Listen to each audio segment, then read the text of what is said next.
রাধে রাধে বন্ধুরা, তোমরা সবাই কেমন আছো? আশা করি সকলে ভালো আছো। তো আজকের দিনটা ছিল হচ্ছে বুদ্ধ পূর্ণিমার দিন। তো তোমাদেরকে আমি ভিডিওটা আগে দিতে পারিনি, তাই আজকে ভিডিওটা আপলোড করলাম। তো আমি আজকে ভাবলাম যে গোপালকে পুজো দিই। তো তাই মা গোপালকে বরণ করে নিচ্ছে আর আমি ফলগুলো কেটে দিচ্ছিলাম। তো আমার বোন ভিডিওটা করছিল, ভাবলাম আমি তো ভিডিওটা করতে পারবো না, তাই আমি বোনকে বললাম তুই ভিডিওটা করে দে, আমার মা আর আমি পুজোটা করছিলাম।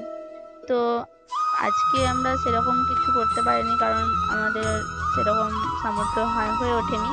তো ভেবেছি পরের বছর, মানে যখন বুদ্ধ পূর্ণিমা আবার আসবে বা পূর্ণিমা আসবে বা কোনোদিন আমরা যদি পুজো দিই বৃহস্পতিবার করে, তো সেদিনকে আমরা তোমাদেরকে ভিডিওটা শেয়ার করব খুব সুন্দর করে। তো এই ভিডিওটা আমরা এখানেই শেষ করছি, দেখা হচ্ছে পরের ভিডিওতে। এখনকার জন্য টাটা, তোমরা সবাই ভালো থেকো।